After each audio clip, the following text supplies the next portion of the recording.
আল্লাহ ছাড়া যখন তোমাদের কোন ওলি নাই, তাহলে আল্লাহ তিন ওলির নাম উল্লেখ করলেন, আল্লাহ ওলি, রাসূল ওলি আর আলী ওলি বা ঈমানওয়ালা ওলি। তাহলে আল্লাহ ছাড়া অন্য কোন ওলিকে মানলে শিরক। আবার এখানে তিন ওলি, আল্লাহকে ওলি মানবে, নবী বা আলীওয়ালাকে ওলি না মানবে, তো এটাও শিরক। ইয়ানি আল্লাহ যাকে ওলি বানায়, আজকে আমরা শুনেছি যে আল্লাহ ছাড়া অন্য কোন ওলিকে মানে শিরক, আর কোরআন দাওয়া দিচ্ছে, কোরআন দলিল দিচ্ছে আল্লাহ যাকে ওলি বানায় তাকে না মানাটাই শিরক। আমার নবী বলেছেন, আন-নাযারু ইলা ওয়াজহিন আলিউন ইবাদাত, আলীর চেহারা দেখা ইবাদত। আর আল্লাহ বলছে আমার ইবাদতে কাউকে শরীক করো না, তাহলে আল্লাহর ইবাদতে শরীক করলে শিরক। আর নবী বলছেন আলীর চেহারা দেখা ইবাদত, তাহলে আল্লাহর ইবাদত, আলীর চেহারা দেখা ইবাদত, দুটো ইবাদত এক না দুই?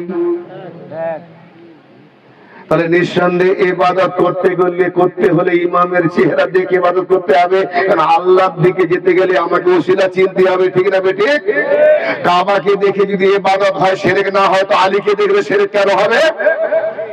জি, ওলিদের জন্য, নবীদের জন্য তাজিম করা জায়েজ কিনা? কোন দেওবন্দীদের প্রতিষ্ঠাতা মাওলানা রশিদ আহমদ সাহেব গাঙ্গুহি, তার লিখিত কিতাবের নাম হলো ফাতওয়া রশিদিয়া, জিল 3। আমার কাছে যে প্রিন্টিংটা আছে উর্দু, তার পৃষ্ঠা হলো 328। প্রশ্ন করছে তাকে, কি প্রশ্ন হচ্ছে? किसी शख्स की ताजीम को खड़ा हो जाना और पाँव को पकड़ना और चूमना ताजीमन दुरुस्त है या नहीं? অর্থাৎ কোন ব্যক্তি তাজিমের জন্য দাঁড়িয়ে যাওয়া এবং তার পা ধরা এবং তার পায়ে চুমু খাওয়া জায়েজ আছে না নেই? तो जवाब की दीजिए रशीद अहमद गांधी साहब, ताजीम दीनदार को खड़ा होना दुरुस्त है। जी, फतवा लगा उस पर। काहे मुझे पकड़ोगे? पहले आगे तो पहले उसको पढ़ो। दीनदार के लिए, दीनदारेর জন্য দাঁড়ানো জায়েজ, দীনদারের জন্য দাঁড়ানো জায়েজ। আচ্ছা, দিনদার কখন হয়? যে ব্যক্তি নবীকে মহব্বত করে, আল্লাহ রাসূলের উপরে জান ঢালা ভালোবাসা দিয়ে ঈমান আনে, সেই রুট মোতাবেক চলে, কোরআন ও সুন্নাহ মোতাবেক আমল করে, সেই তো দিনদার। তাহলে যে নবী পাকের ফর্মুলা মোতাবেক আমল করে সে যদি দিনদার হয়, তার জন্য যদি দাঁড়ানো জায়েজ হয়। আর যার মাধ্যম দিয়ে, যিনি ডাকলে আল্লাহ ডাক, যাকে দেখলে আল্লাহকে দেখা, যাকে মানলে আল্লাহকে মানা, সেই নবী মুস্তাফার জন্য দাঁড়ানো না জায়েজ হবে? ওয়ালিল্লাহিল ইজ্জাত ওয়ালিররাসূলিহি ওয়ালিলমুমিনিন, আল্লাহর জন্য ইজ্জত, রাসূলের জন্য ইজ্জত। আগেই বলেছি সেই মুমিন যে দায়রার ভেতরে, মুমিনের জন্য ইজ্জত, মানে ওলির জন্য ইজ্জত। তার মানে আল্লাহ একটা ইজ্জতের শব্দ ব্যবহার হয়েছে, ওয়ালিল্লাহিল ইজ্জত। ইজ্জত মানে কি গো? সম্মান। তাহলে আল্লাহর জন্য ইজ্জত, ওয়ালিল্লাহিল ইজ্জত ওয়ালিররাসূলিহি, এবং তার রাসূলের জন্য ইজ্জত, ওয়ালিল মুমিনিন, এবং মুমিনদের জন্য ইজ্জত। তাহলে আল্লাহর জন্য ইজ্জত কেমন দেবো? জি, আল্লাহর জন্য ইজ্জত কেন? আল্লাহকে তো আমরা দেখিনি। অতএব আল্লাহর জন্য আমরা ইজ্জত দিই, সেটা কি নামাজে না? কখন আল্লাহর জন্য দাঁড়িয়ে ইজ্জত কিয়াম, কখন আল্লাহর জন্য রুকুতে ইজ্জত রুকু, কখন আল্লাহর জন্য জমিনে মাথা ঢুকে ইজ্জত দেওয়া সাজদা, কখন আল্লাহর জন্য জি সালাম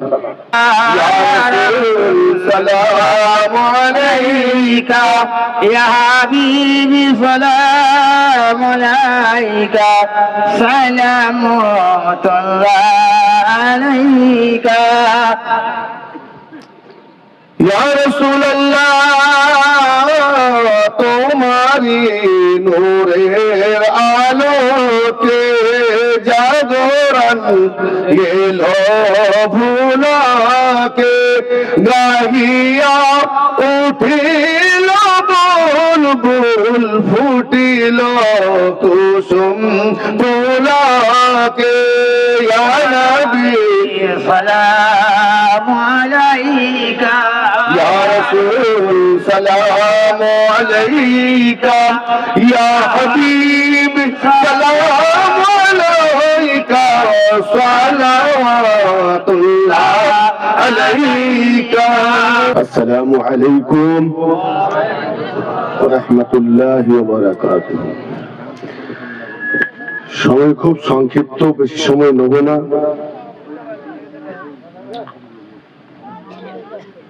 1 থেকে 1.5 ঘন্টা, ঠান্ডার দিন, কষ্ট দেব না। আল্লাহ এক সপ্তাহ পরে প্যান্ডেল সাজাইছি, এটা কথা কইলেন? আজকাল রাত হলো, কালকের দিন হলো, হ্যাঁ এটা কথা কইলেন? ঠিক আছে, আল্লাহ চাইলে আবার অন্য সময় হবে, 3 ঘন্টা 10 ঘন্টা দেওয়া যাবে। শুরু করার পূর্বে বা আওয়াজে বুলন্দ অর্থাৎ সুউচ্চ আওয়াজে অন্তরের অন্তঃস্থল থেকে কঠিন মহব্বতের সঙ্গে নবী ও আলে নবীর প্রতি দরুদ ও সালাম পেশ করেন। আল্লাহুম্মা সাল্লি আলা সাইয়্যিদিনা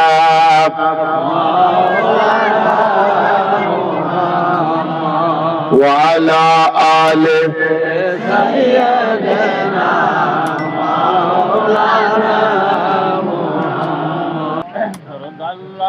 اللهم صل على سيدنا مولانا محمد وعلى آله سيدنا مولانا محمد حمد ہے اللہ کی، ظاہر ہے بسم اللہ سے، खुदा जो देता है वो मिलता है रसूल अल्लाह से। আসামে অসমী বাংলা, তার উপরে আমার উর্দু বুঝে আসে।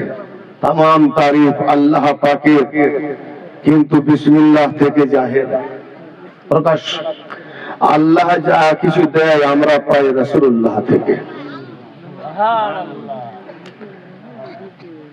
বাজুজ হুব্বে মুহাম্মদ সাল্লাল্লাহু তাআলা আলাইহি ওয়া সাল্লাম, मुहम्मद मोहब्बत व्यतीत मुसलमान हो नहीं सकता, खुदा को मानने वाला तो क्या हुआ। बाजुल हुब्बे मोहम्मद कामिले ईमा हो नहीं सकता, मुहम्मদের मोहब्बत व्यतीत कामिल ईमानदार होते पारे ना, खुदा को मानने वाला है तो क्या, और मुसलमान हो नहीं सकता। বাংলা কালাম নবী পাকের শানে শুরু করব মুক্তাসার হিসাবে। তারপরে আমি আমার যে আয়াতে কারিমা আপনাদের খেদমতে আঞ্জাম দিয়েছি ইনশাআল্লাহ তাআলা আয়াত প্রসঙ্গে মুক্তাসার যতটুকু সময় আপনারা দেবেন সেই সময় পর্যন্ত যতদূর পর্যন্ত এগোবে। যদি আপনারা আগামীকাল সন্ধ্যা পর্যন্ত সময় দেন ইনশাআল্লাহ আল্লাহ পাকের এক গোলাম, নিকৃষ্ট ধরনের গোলাম, আল্লাহ হার মানায় না, 10-20 ঘন্টা কোনো ব্যাপার নয়। কিন্তু কি করব, আপনাদের এলাকা ভিত্তিক সময় যতটা আপনাদের প্রয়োগ করা হয় সেইভাবে সেই সময় মতো আমাকে রুল মানতে হবে। কারণ আমি তো আমার নিজের মতে চলতে পারি না, আমি আপনার মতে এসেছি, আপনার মতে আমাকে এখানে রুল মানতে হবে। উচ্ছৃঙ্খল না হয়, সুশৃঙ্খল বজায় রাখতে হবে। আমার নবী মুস্তাফা যার হয় না তুলনা, বাংলা বোঝেন ইনশাআল্লাহ। আমার নবী মুস্তাফা যার হয় না তুলনা, নবী থাকেন যেখানে সে সোনার মদিনা। জোরে বলা যাবে না? এত লোকে এত জোর। আচ্ছা আমি একটু আস্তে বলি, আপনারা জোরে বলবেন। জোরে বলছি বলে আপনারা হয়তো অনেকে বুঝতে পারবেন। জোরে বলুন সুবহানাল্লাহ। হিংসা আছে আমার উপরে, আমি আস্তে বলে জোরে বলি। তাই আমার নবী যেখানে থাকে সেটা মদিনা। এখন আমাদের এই কি বলে বেগের ভাটা, বেগের ভিটা, বেগের ভিটা কালাপানি মসজিদ প্রাঙ্গণ, যা টুকটাক ইদুকুদি কাটছাট করে বলেছি, কিছু মনে করবেন না। জি এটা লিখে রাখলে ভালো হতো, তাহলে আমি একটু হেল্প করে নিতাম। যাই হোক, এই এলাকায় আজকে নুরানি মজলিস কোরআন ও হাদিসের আলোতে আলোকপাত, যারা অন্ধকার দিল নিয়ে আছে বা ইমানের তেজ কম, তারা যেন আজকে দিল ভরে হৃদয়কে আলোকিত করে বাড়ি ফিরে যায়, কিয়ামত পর্যন্ত যেন হৃদয়টা আলোকিত থাকে। তো আসুন বেরাদানে মিল্লাত, এই দুটো ছন্দের আমি একটু মানে করে দিলেই শরীর পরিষ্কার বুঝতে পারবেন, নাহলে হাজার বাংলা বুঝলেও বোঝা যায় না। আরবের আরবি, আবু জেহেল, আবুল আহাব, এরা কি আরবি ভাষী ছিল না? তা আরবি বুঝতো না, তবু আবু জাহেল হলো কেন? অশিক্ষিতকে তো জাহেল বলে নাকি? তা আবু জাহেল তো আবুল হাকাম ছিল, নবী আবু জাহেল দেখেন কেন? আবার কোরআন বলছে নবী উম্মি, আর উম্মি মানে করেছে কি? আনপড়, নিরক্ষর। উম্মি মানে কি করেছে? প্রত্যেকটা কোরআন দেখবেন, উর্দুতে দেখবেন আনপড়, বাংলায় দেখবেন নিরক্ষর। আর শুধু নবী উম্মি না, উম্মি জাতির মধ্যে পাঠিয়েছে, তাহলে যে কমের মধ্যে নবীকে পাঠিয়েছে সে জাতিটাও মূর্খ, আবার নবীও মূর্খ। কি নিরক্ষর মানে মূর্খ? তো মাশাআল্লাহ, উম্মি মানে যদি জানতাম তাহলে এইরকম ভাষা লিখতাম না। তো ব্রাদারে মিলে এখন আমার প্রশ্ন হচ্ছে যে উম্মি মানে যদি মূর্খ হয়, আমি জানতে চাইছি, আমি স্টুডেন্ট, তাহলে বিষয় আপনাকে আমি চ্যালেঞ্জ করছি না, চ্যালেঞ্জ করার মতো আমার এখানে প্রসঙ্গ নয়, চ্যালেঞ্জ করার জায়গা হবে, চ্যালেঞ্জ করবো। তো কথা হচ্ছে যদি কোনো জ্ঞানী ব্যক্তি থাকে, আমি তার কাছে মাসুম ছোট্ট ছেলে হয়ে তালিম ইলম হিসাবে আমি শিখতে চাই। যদি উম্মি মানে মূর্খ বা নিরক্ষর বা আনপড় বা আক্ষরিক বিহীন হয়, তো তাহলে যে জাতি মধ্যে দিয়ে নবীকে পাঠিয়েছেন, নবীও উম্মি, জাতীয় উম্মি, তাহলে কোরআনের যে আজকে কাগজে লেখাটা, এটা কার দ্বারা এলো? কারণ মূর্খ লিখতে পারে না। 200-250 বছর পরে যে এত হাদিস হলো, এরা কারা লিখেছে? কারণ জাতি মূর্খ, লিখবে কি করে? তাহলে উম্মি মানে যেটা আমরা পাই মানেতে, তাহলে এটা নয়, অন্য কিছু আছে না?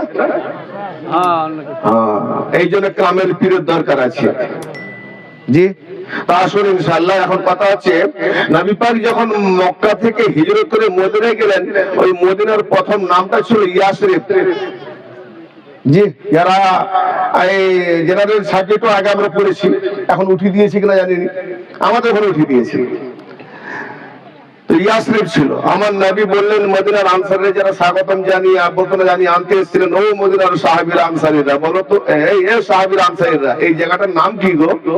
তো তারা বললো যে আমরা তো জানি বাগদাদ 14 পুরুষ থেকে এটা রেকর্ড আছে ইয়াসরিব, কিন্তু আপনি যখন এসেছেন তো এইটা হয়তো নাও হতে পারে, আল্লাহ তার রাসূল ভালো জানে। আমার নবী বলেন আনসারীরা শোনো, আমি মুহাম্মদ যখন এসে গেছি এই জায়গার নাম আজ থেকে ইয়াসরিব নয়, হয়ে গেল মদিনা শরীফ।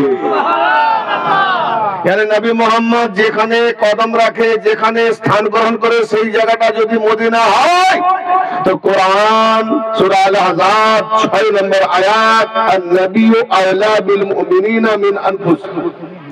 জি, নবী মুমিনদের জানের থেকে অধিক আওলা ইখতিয়ার রাখে। তাহলে মুমিনদের জান যতটা নিকটে করিবে, তার থেকে নবী আরো অধিকতর নিকটবর্তী। তাহলে নবী যেখানে থাকে সেই যে জায়গাটা যদি মদিনা হয়, আর কোরআনের হাওয়ালাতে নবী যে মুমিনের কলবে হাজির থাকে, প্রেজেন্ট থাকে, সেই দিলওয়ালা মানুষটাও মদিনা হয়ে যায়, তাকে বলা হয় আল্লাহর ওলি। তাকে বলা হয় আল্লাহর ওলি, যে দিলের মধ্যে নবী জানকে ইখতিয়ার করে রেখেছেন। তো সেই জন্য বলছি, যে দিলের মধ্যে আছে, আমি ভূমিতল জমিভূমি দেখছি না, যে মুমিনের দিলে নবী আছেন, তার জানের ইখতিয়ার রেখেছেন, সেই দিলওয়ালা মানুষদের জন্য আমার আজকের ছন্দ। জি, আমার নবী মুস্তাফা যার হয় না তুলনা, নবী থাকেন যেখানে সে নূরে মদিনা। আমার নবী কামলিওয়ালা মুহাম্মদ রাসূল, আরশে মওলার প্রেম নগরের ফুল বাগানের ফুল, আরশে মওলার প্রেম নগরের ফুল বাগানের ফুল, নিজের নূরে করছে নাজি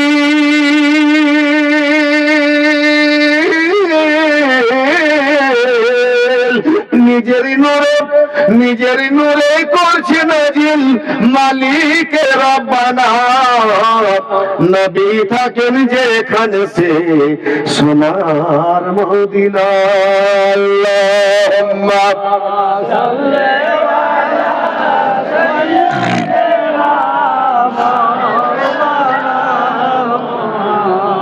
ওয়া আলা আলি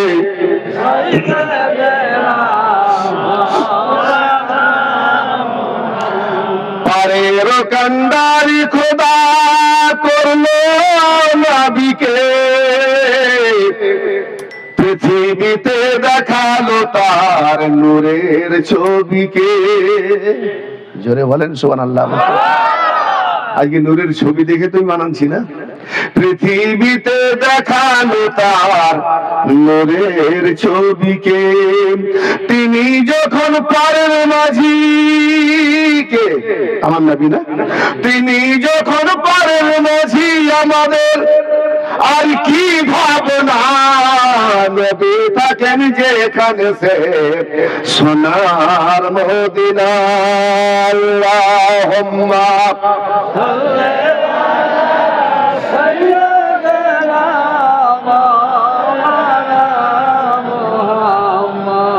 وعلى آله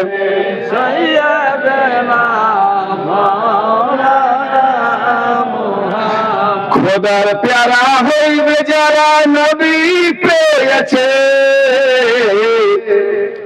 খোদার প্যারা হইবে যারা নবী পেয়েছে, নবীর প্রেমে মগ্ন যারা খোদা চিনেছে, নবীর প্রেমে মগ্ন যারা খোদা চিনেছে। কামলিওয়ালা এত দয়াল,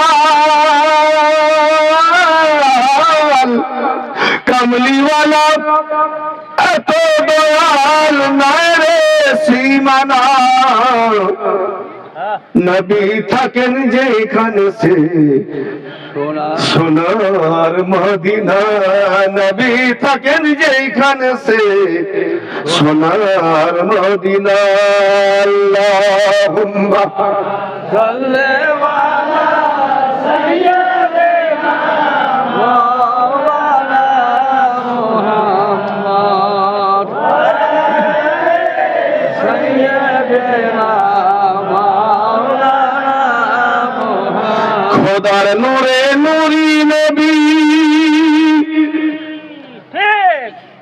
মাটির না নূরে, নূরের নূরুন আলা নূর ইয়াহদি আল্লাহু লিনূরিহি মাইয়াশা। দুই নূর, একটা আল্লাহ নূর জানি, আল্লাহ নূর সামাওয়াতি ওয়াল আরদ। কোরআনটা যদি আমরা ঠিক করে গবেষণা করি, রিসার্চ করি, আশা করি আর কোনো কিতাব লাগবে না। জি যাক, তাকরীরের সময় কথা প্রসঙ্গে দু চার কথা হবে, কালামটা শেষ করে দিই। খোদার নূরে নূরি নবী এমন কেহ নাই, বয়ানে তা বলা কঠিন অল্প বলে যায়, বয়ানে তা বলা কঠিন। কত বলবো? অল্প বলে যায়। কি অল্পটাই কি? আরে গোলাপ আতর হইতে অধিক, এটা কি? গোলাপ আতর হইতে অধিক খুশবু পাসিনা। ঘাম ঘাম পাসিনা, নবী পাকের ঘাম পাসিনা কি? গোলাপ আতর হইতে খুশবু। মাটি থেকে খুশবু বেরোয়? হ্যাঁ, মাটির দেহ খুশবু বেরোবে? নিঃসন্দেহে মাটির দেহ, কিন্তু নূর ভরে দিলে তো নূর হয়ে যায়। জি, গোলাপ আতর হইতে অধিক খুশবু পাসিনা। নবী থাকেন যেখানে সে সোনার মদিনা। আল্লাহুম্মা সাল্লি আলা সাইয়্যিদিনা মুহাম্মদ ওয়া আলা আলি সাইয়্যিদিনা মাওলানা। নবী পাকের শানে আমার মুর্শিদ কি বলছে? তাই তো সাদির ডাকছে সবাই। আমার প্রিয় মুর্শিদের নাম হযরত খাজা সৈয়দ শাহ সদরুদ্দিন আহমদ চিশতি, সিরাগে মারফত মুদ্দাজিল্লাহুল আলী। তাই তো সদির ডাকছে সদাই, ও গো দয়াময়, তুমি ছাড়া বন্ধু মোহ আর তো কেহ নাই, তুমি ছাড়াই বন্ধু আমার আর তো কেহ নাই, তোমার কৃপায় পাওয়া যায় ইয়া রাসূলুল্লাহ, তোমার কৃপায় পাওয়া যায় খোদার ঠিকানা। নবী থাকেন যেখানে সে সোনার মদিনা, আমার নবী মুস্তাফা যার হয় না তুলনা, নবী থাকেন যেখানে সে সোনার মদিনা। আল্লাহুম্মা সাল্লি আলা সাইয়্যিদিনা মাওলানা মুহাম্মদ ওয়া আলা আলি সাইয়্যিদিনা মাওলানা মুহাম্মদ। সমস্ত প্রশংসা সেই বিশ্ববিজয়তা পরম করুণাময় আল্লাহ রাব্বুল আলামিনের দরবারে, যিনি দরবার বুঝিদা পয়গম্বর হুজুর নূর সরকার দু আলম জনাবে মুহাম্মদুর রাসূলুল্লাহ সাল্লাল্লাহু তাআলা আলাইহি ওয়া সাল্লামের মাধ্যমে যুগে যুগে যুগে যুগে সমস্ত পয়গম্বর আউলিয়া কিরামগণকে আল্লাহ পাক আমাদের জন্য হেদায়েতকারী রূপে, রাহনুমা রূপে পাঠিয়ে আমাদেরকে সিরাতে মুস্তাকিমের পথে পরিচালিত করছে। সুবহানাল্লাহ। 73 ফিরকার 72 ফিরকার একদিকে, একটা ফিরকা একদিকে, কিন্তু তবু এক ফিরকার ওজন অনেক বেশি। কিসের ওজন? ঈমানের ওজন। তো অতএব সেই এক ফিরকা কিন্তু আজকে আমরা যত ফিরকা আছি সবাই নিজেকে আমরা সত্যবাদী বলি, কেউ বলে যে আমরা বাহাত্তর, সবাই বলে আমরা যে যার দিকে আকীদায় সব ঠিক ঠিক আছে ইনশাআল্লাহ, ভালো, আল্লাহ চাইলে সবাই যেন ঠিক হয়। কিন্তু কথা হচ্ছে আমাদেরকে একটু জানতে হবে যে আমরা কি একটু ঠিক পথে আছি না বেঠিক পথে আছি, আমরা 72-এ আছি না একে আছি। আমি আমাদের আলোচনা করবো, আমি আমারটা সার্টিফাই করবো যে আমি ঠিক পথে আছি নাকি না। অন্য কারোর দিকে আমি আগে নিজে দেখি যে আমি কতটা পরিষ্কার। আমি যদি না অপবিত্র হয়ে না পাবো তো অপরকে কি করে বলি তোমার না পাক, তো অতএব নিজেকে পাক করতে হবে। তো নিজেকে পাক করতে হলে পাক পাকিজা যে হাদি না হুনুমা হেদায়েতকারী তার সংযোগে থাকতে হবে। কি পানি দেহকে পাক করে, নফসকে কে পাক করবে? দেহ যাবে, দেহ মরলে কবরে যাবে, নফস যাবে মালিকুল মউতে, রূহ যাবে আল্লাহর কাছে। তো আমি দেহটা পাক করলাম কিন্তু আমার দেহের সঙ্গে কোনো হিসাব নিকাশ নাই, হবে নফসের সাথে। তো নফসটা কবে পাক করব? আর নফসকে পাক করার জন্য নবী ওলিদের আগমন। তো সেই নফসকে পাক করতে গেলে কার কাছে যেতে হবে? জি, আমি একটা কথা আপনাদের কাছে জানবো, আজ পর্যন্ত আমি জবাব পাচ্ছি না, কেউ দিচ্ছে না। কোন ভাইজান যদি সেরকম আমার মহব্বত একটু করেন, ভালোবাসেন, যদি উত্তরটা দিয়ে বাধিত করেন তো আমি তার কাছে তালিবে ইলম হয়ে থাকবো, ছাত্র হয়ে থাকবো। জি, সূরা মায়েদা 5 নম্বর সূরা, সূরা মায়েদার 35 নম্বর আয়াত, 35 নম্বর আয়াত। এই আয়াতটাকে আল্লাহ পাক ইরশাদ করছেন, ইয়া আইয়ুহাল, সবকে একটু আয়াতটা চিন্তা গবেষণা করতে বলছি আয়াতের উপরে, কেন আমি তো খুঁজে পাই না। আপনারা যদি কেউ পান, আল্লাহ যদি কাউকে দিয়ে আমাদের জানিয়ে দেয় সেটা তো বড় সুবহানাল্লাহ, আল্লাহ পাকের দরবারে লাখো শুকরিয়া। ইয়া আইয়ুহাল্লাযীনা আমানু ইত্তাকুল্লাহ, ইয়া আইয়ুহাল্লাযীনা আমানু ইত্তাকুল্লাহ ওয়াবতাগু ইলাইহিল ওয়াসিলা, বাস ওয়াজাহিদু ফি সাবিলি। পুরো আয়াত বলতে গেলে সময় লাগবে, মূল যেটা বলা জানা প্রয়োজন আছে সেটা একান্ত জানতে হবে। এটা জানলে তাহলে ওয়াজাহিদু বুঝে যাব, কার সঙ্গে জিহাদ করতে হবে। একটা কোরআন পাকে আছে কিতাল, জিহাদ, দুটি মানে এক হলেও দুটো জিহাদ এক নয়। জিহাদ মানেও জিহাদ, কেতাল মানেও জিহাদ। অস্ত্র শস্ত্র নিয়ে যুদ্ধ করাটা হলো কেতাল, আর নফসের সঙ্গে নফসের রিপুগুলোকে তাড়না করে নিজেকে পাক করার জন্য খুব জবরদস্তি করে আমাকে মনোনিবেশ করতে হবে। নফসের ইচ্ছাতে আমি চলবো না, এই নফসের বিরোধিতা করবো, এটা একটা জিহাদ। দুটো জিহাদ আলাদা আছে। জি, তো অস্ত্র শস্ত্র জিহাদরা কি হতে পারে? আপডেট হতে পারে। আজকে তো জিহাদ হচ্ছে না, তো নবী পাকের জামানায় কি নিয়ে জিহাদ হতো? তলোয়ার ঢাল।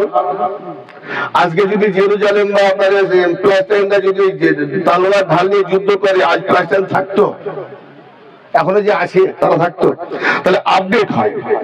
তখন তলোয়ার ঢাল নিয়ে যুদ্ধ হতো, এখন তলোয়ার ঢাল নিয়ে যুদ্ধ হবে, কিন্তু যখন যেটা যেমন দরকার সেই সময় সেই অস্ত্রটা প্রয়োগ করতে হয়। ঠিক না ঠিক? নবী পাকের জামানায় তো তলোয়ার ধরেছিল, তলোয়ার ধরাটা সুন্নাত। তো আজকে যদি ওই সুন্নতটা পালন করতে যাই, মুসলমান থাকবে? তুমি তলোয়ার ধরবে, তোমার কাছে আসতে হবে না, ওই আমেরিকা থেকে একটা মিসাইল মারবে, ইন্ডিয়া উড়ে যাবে। ঠিক না? তো ব্রাদার মিল্লাত, কিছু আপডেট আছে আর কিছু যেটা সাব্যস্ত যে রয়েছে সেটা বরাবর একই থাকবে। তো যখন যেখানে যেমন যে পরিস্থিতি, আগে মাইক ছিল না এখন মাইক, আগে ঘড়ি ছিল না এখন ঘড়ি, প্রয়োজন হচ্ছে না। তো সময় ক্ষেত্রে এগুলো লাগবে আমাদের সুবিধার্থে লাগানোর নাম, বা আমাদের হৃদয়কে আলোকিত করার জন্য কিছু কিছু নফল ইবাদত করার মানে এই নয় যে এটা একবারে সুন্নত বিরোধী। হ্যাঁ, যে ইবাদতের মাধ্যমে বা যে মুস্তাহসান জায়েজের মাধ্যমে সুন্নতের ব্যতিক্রম হবে, সুন্নতের উপরে আঘাত আনবে, সেটা বিরোধ হবে। আমার কথা বুঝতে পারছেন? কিন্তু যে মুস্তাহসান জায়েজ সুন্নতের উপরে আঘাত আনবে না, সুন্নত থাকবে, ওয়াজিব থাকবে, ফরজ থাকবে, এটা করতে ভালো, না করলে কোনো অসুবিধা নেই, মুবাহ। এক্ষেত্রে কোনো ফাঁকা নেই। যখন কোন জিনিসের উপরে তীব্র হারাম করা হয়েছে, হারামের দলিল এসে গেছে, আর যেটা দলিল আসে না ওটা মুবাহ হয়ে যায়, তার উপরে বাধা দিতে গেলে বা রোকাওয়াট করতে গেলে তাহলে আপনাকে দলিল পেশ করতে হবে। যেটা যে হারাম নাজায়েজ বেদাত, তার দলিল দেন। যদি একটা জিনিসকে, একটা বিষয়কে বরাবরের জন্য পালন করা হয়, মেনে নেওয়া হয়, করা হয়, তাহলে এটা সম্পূর্ণ একটা সুন্নতের মতো চলে যাচ্ছে, তাহলে এটা বেদাত হবে। কিন্তু করলে ভালো, না করলে ক্ষতি নাই, এটা বেদাত হবে না। কথা বুঝতে পারছেন? আমার এই বিষয়ে আমার অনেক মশলা ব্যাপার, তো সময়টা চলে যাবে। আমি যে আয়াতটা নিয়ে যাচ্ছিলাম, ইয়া আইয়ুহাল্লাযীনা আমানু তাকুল্লাহা, ঈমান ওয়ালো, আর সময়টা অল্প, তো আমি একটু তাড়াহুড়ো করে বলবো না, ধীরে ধীরে বলবো। আবার আমি তো পশ্চিম বাংলার লোক, আমার বাংলা আর আপনাদের অসমের বাংলা একটু সাংঘর্ষিক হতে পারে না, হবে না তো? তাহলে আমি ধীরে ধীরে বলছি। ইয়া আইয়ুহাল্লাযীনা আমানু, ঈমান ওয়ালো, হে ঈমানদারেরা, তাকুল্লাহা, আল্লাহর তাকওয়া ইখতিয়ার করো। আল্লাহর নৈকট্য লাভের জন্য বা আল্লাহর নিকটে পৌঁছাবার জন্য ওসিলা খোঁজো, মাধ্যম খোঁজো। আচ্ছা, এই আয়াতটা যখন নাজিল হয়েছিল, আপনারা অসমবাসী আর এই ব্যাঙের ভিটা নাকি, বা যারা আশপাশ থেকে অনেক দূর দূরান্ত থেকে আসছেন, যারা আছেন প্রেজেন্ট, হাজির এবং দূরের সামনে, সবাইকে বলছি, আমরা কি তখন ছিলাম যখন এই আয়াতটা নাজিল হয়েছিল? তাহলে আমার নবী পাকের এই আয়াতটা কখন নাজিল হয়েছে? নবী পাকের উপরে সাহাবাদের জামানায়, তাই না? আজ থেকে 1450 বছর পূর্বে। তাহলে এখন বলেন, ইয়া আইয়ুহাল্লাযীনা আমানু যখন সম্বোধন করেছে, নিঃসন্দেহে কাফের কওমকে বলে না, মুনাফিককে বলে না, হে ইয়া আইয়ুহান নাস মানব জাতিকে বলে না, ইয়া আইয়ুহাল্লাযীনা আমানু ঈমান ওয়ালা কওমকে সম্বোধন করছেন না? তাহলে এই ঈমানদারেরা, তাহলে ঈমানদার তো তারা যারা নবীকে ধরেছেন, যারা নবীকে পেয়েছেন, যারা নবী পাকের পেছনে ইক্তেদা করছেন, যারা নবী পাককে ইয়া রাসূলুল্লাহ বলে সম্বোধন করছেন, যারা নবী পাককে দেখে কালমা পড়েছেন, আল্লাহকে কোনোদিন দেখে না, নবী বলেছেন আল্লাহ সত্য মেনে নিয়েছি, শয়তানকে কোনোদিন দেখি না, নবী বলেছেন শয়তান গোমরাহ করে মেনে নিলাম, জান্নাত দেখি না, জাহান্নাম দেখি না, হুর দেখি না, কিয়ামত দেখি না, ফুলসিরাত দেখি না, নবী বলেছেন মেনে নিলাম। আল্লাহ কি নাজিল করছে কখনো জানি না, ওহী কাকে বলে, কার উপরে হচ্ছে, কেমন হচ্ছে, আল্লাহ বলছেন, নবী পাক বলছেন, আল্লাহ বলছেন, বাস নবী পাকের কাছ থেকে আমরা মেনে নিলাম। তারপরে নবীকে না মানলে আল্লাহ মেনে যাবে না। কি কথা বুঝতে পারছেন? কথা বলতে পারছেন? হ্যাঁ। এখানে বোঝা গেল নবীকে মানলে কিয়ামত মানবে। কিয়ামত দেখেছি, পুরুষরা দেখেছি, আল্লাহ দেখেছি, শয়তান দেখেছি, যে তাহলে সবই তো ইমান রাখি না। শয়তান আছে ইমান রাখি, আল্লাহ আছে ইমান রাখি, কিয়ামত আছে ইমান রাখি, পুরুষরা আছে ইমান রাখি। কি ভাই বুঝতে পারছেন আমার কথা? একটু হাত তুলে বলবেন সবাই বুঝতে পারছেন কিনা? মাশাআল্লাহ, তাহলে আমার কথা তো সবাই বুঝতে পারছি। যাক, আমি দুঃখ মিটে গেল। আমি ভাবছিলাম বুঝতে পারবে তো আমার কথাগুলো। কি তো ব্রাদার মিল্লাত, তাহলে এইসব আমরা দেখি না কিন্তু আমরা ঈমান রাখি। কি বুঝতে পারলেন না? আমরা ঈমান রাখি। তাহলে আল্লাহ পাক দেখি না, আমার নবী পাক বলেছেন। আচ্ছা, কোরআন কতটা সত্য? 100%। মাশাআল্লাহ। আচ্ছা, কোরআন যে 100% সত্য, এর দলিল? হ্যাঁ, অন্য কম যদি বলে তোমার এই বাড়িটা কার, হলো আমার, কতটা সত্য? 100%। আপনি বলবেন ঘরটাই প্রমাণ। দলিল হবে, মানবে? কোরআনে যখন আছে কোরআন তো সত্য, কোরআনটা যে সত্য তার দলিলটা কি? মাশাআল্লাহ। তাই নবী হলেন দলিল। নবী ছেড়েই দিয়েছেন আল্লাহ পাকের তরফ থেকে যে কোরআনের মধ্যে দুটা একটা সূরা, দুটা সূরা, দু চারটা আয়াত যদি তোমরা আনতে পারো তাহলে বলবো তোমরা সত্যবাদী। তাহলে এই চাইতে আজ পর্যন্ত কেউ পারে না দুটা একটা আয়াত বানাতে। কি বুঝতে পারলেন? সমস্ত পৃথিবীর গ্রন্থে উপরে টেক্কা দিয়ে কিতাব বলছে যে কোরআন চ্যালেঞ্জ করছে যে এই কোরআনে একটা আয়াতের মতো একটা আয়াত বানিয়ে পারে না। তাহলে এই কোরআন এই জায়গায়, আচ্ছা এইটা যে আমরা পেলাম কার মুখ থেকে? নবী পাকের পাক জবান থেকে। তাহলে নবী পাকে মানতে হলো না? তাহলে নবী পাক হলেন জাগা জিজ্ঞা দেখাওয়া দলিল। জোরে বলেন। এইবারে বলুন, এই আয়াত পাকটা নবী পাকের উপরে নাযিল হয়েছে, মানতে হবে না? যে আল্লাহ পাকের নিকটে বা আল্লাহকে পাওয়ার জন্য ওসিলা খুঁজতে হবে। তাহলে ওসিলা যে খুঁজতে হবে যাদেরকে বলছে ওই সময়, এই ইমানদারেরা, তার মানে সাহাবাদের বলছে। নবী পাকের জবানে আয়াত এলো, যে হৃদয়ে কোরআন নাযিল হলো, জবান দিয়ে আবৃত্তি হচ্ছে, আর সম্বোধন কাকে? নবী পাকে যারা সাহাবা ঈমান এনেছে। তবে যারা ঈমান, নবী পাকে যারা হাতে হাত দিয়ে বায়াত হয়েছে, নবী পাককে মুহাম্মদ রাসূলুল্লাহ বলে ঈমান এনেছে, মেনে নিয়েছে, তারা নবী পাকের উপরে ঈমান এনেছে, নবী পাককে পেয়ে গেছে, নবী পাককে ধরে নিয়েছে। তারপরেও আল্লাহ বলছে যদি আল্লাহকে পেতে চাও, আল্লাহর নিকটে যেতে চাও তো ওসিলা খোঁজো, বলেনি ওসিলা ধরো। ওসিলা খোঁজো। তা আবার নবী মুহাম্মদ থেকে বড় কোন ওসিলা আছে নাকি? তো ওসিলা খুঁজতে বলছি আবার তাদেরকে। জি, হাত ধরা লাগবে বাবু।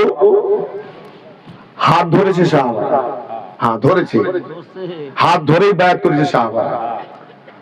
সূরা আল ফাতহ 10 নম্বর আয়াত দেখবেন, আর অন্যান্য জায়গায় আছে, নবীর কাছে বায়াত করেছে, হাত ধরেই বায়াত করেছে।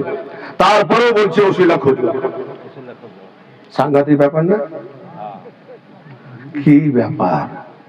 আল্লাহু আকবার। আমি কি বলবো, আমার তো নিজেরই মাথা ঘুরে যাচ্ছে। আরে আমি আজকে ভাবো আমার যে ওসিলা লাগবে, কিন্তু আয়াত যখন নাজিল হয়েছিল তখন আমাকে একটু ব্যাকে যেতে হয়। তাহলে যেখানে নাজিল হয়েছে সাহাবারা তো ঈমানদার, আর সাহাবাদের ঈমানের উপরে কারো ঈমান আছে নাকি?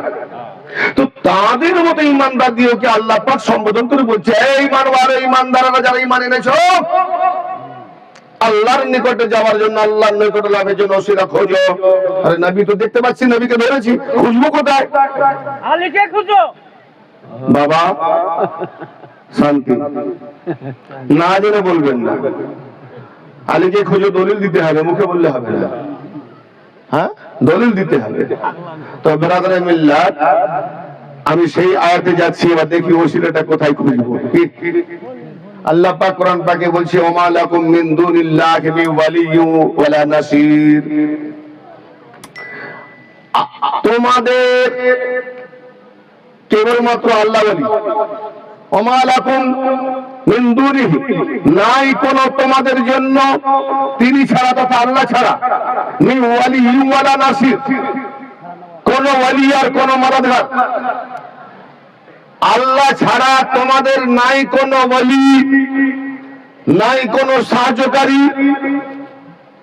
কি বাপ, উত্তর দেন। আল্লাহ ছাড়া কোন ওয়ালি নাই, নবী যাবে কোথায়? নবীকে যদি ওলি মেনে নিই তাহলে আল্লাহ ছাড়া কোনো ওলি নাই, তার নবীকে ওলি মানলে শিরক হয়ে গেল। আমার শ্রোতা মন্ডলী কনফিউজ হয়ে যাচ্ছেন না? কনফিউজ হয়ে যাচ্ছেন? হ্যাঁ, কনফিউজ হবেন না, খুলেছি যখন তো আমি খুলবো ইনশাআল্লাহ।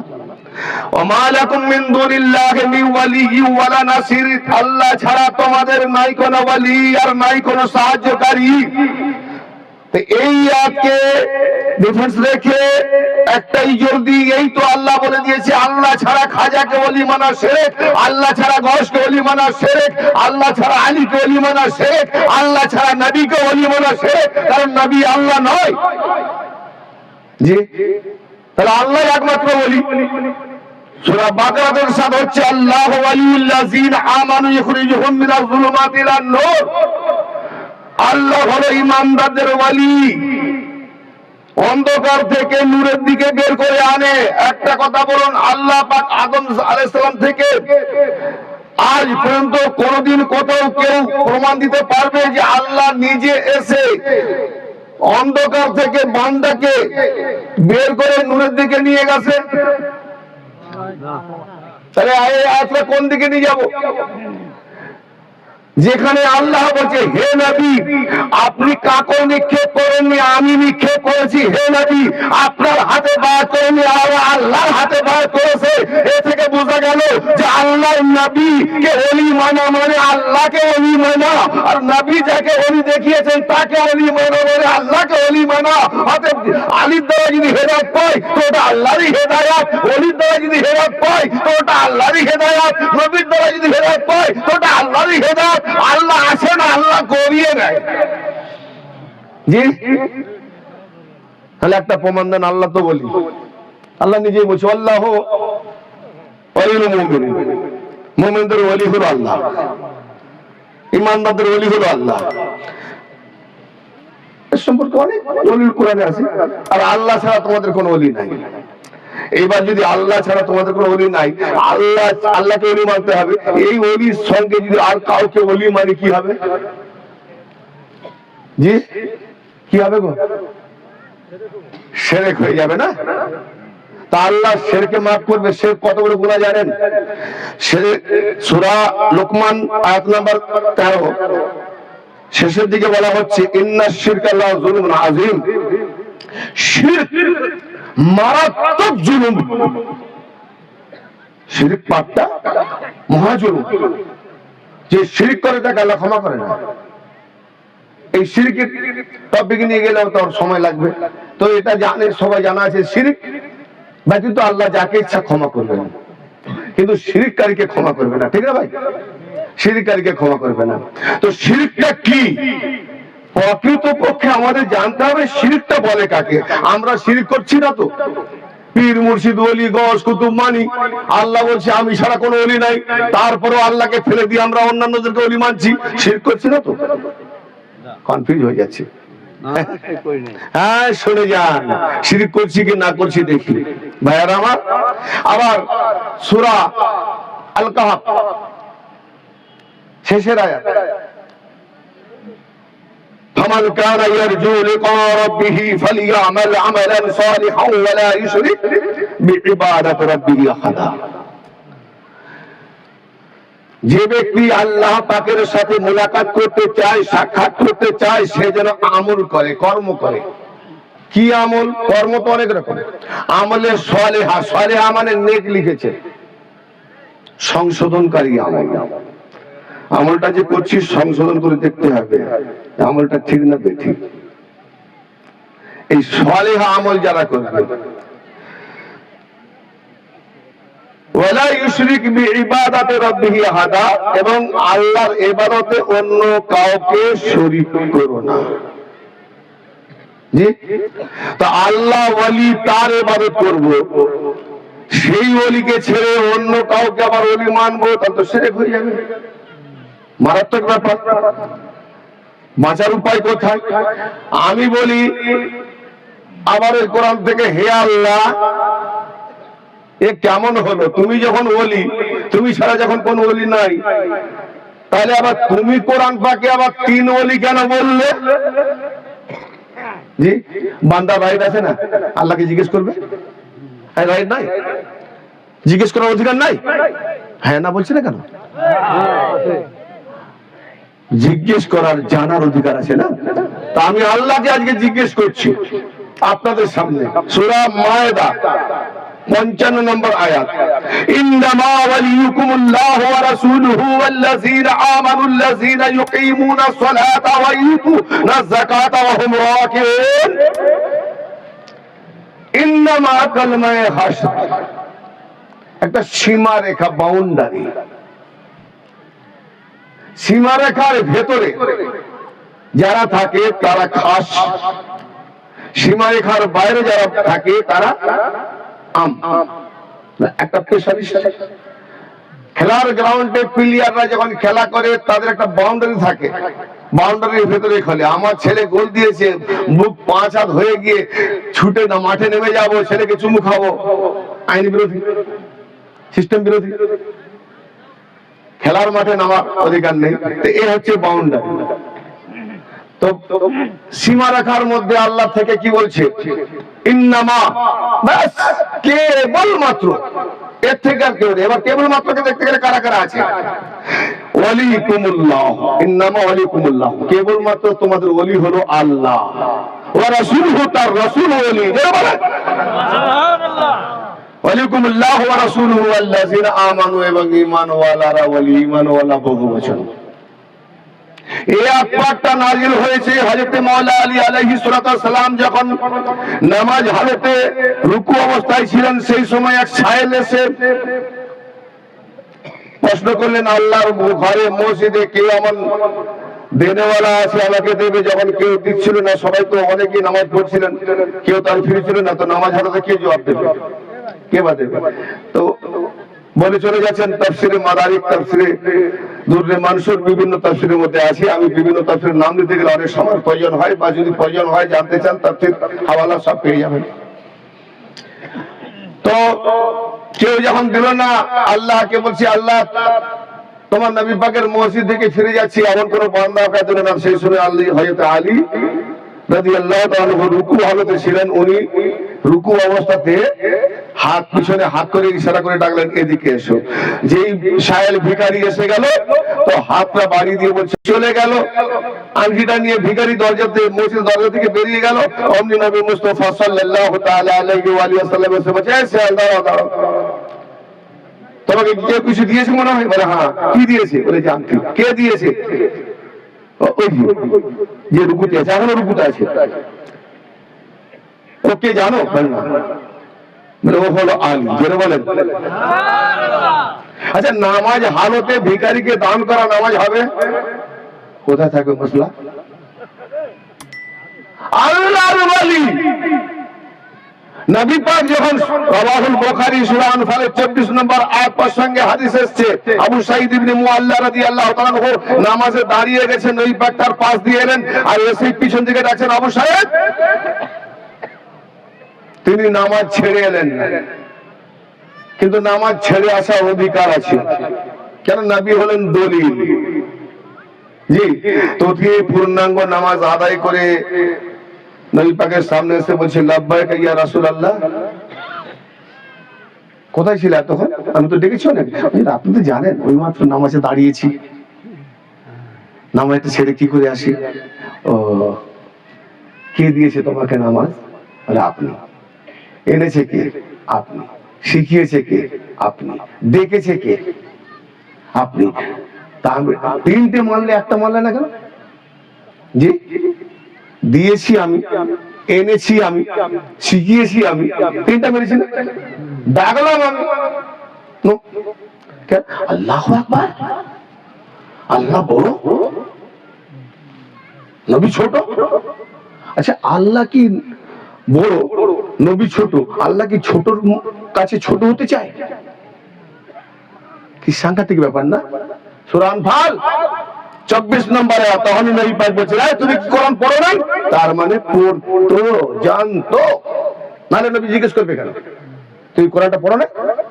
ইয়া আইয়ুহাল্লাযীনা আমানু ইসতাজীবু লিল্লাহি ওয়া লিরাসূলি ইযা দাআকুম। হে ঈমানওয়ালারা, ইস্তাজিবু লিল্লাহি ওয়া লির-রাসূল, সাড়া দাও আল্লাহ ও তার রাসূল, ইজা দাআকুম, যখনই ডাকা হয়, আল্লাহ ও তার রাসূল যখনই ডাকে সেই ডাকে সাড়া দাও। এই আয়াতটা পড়ো নাই?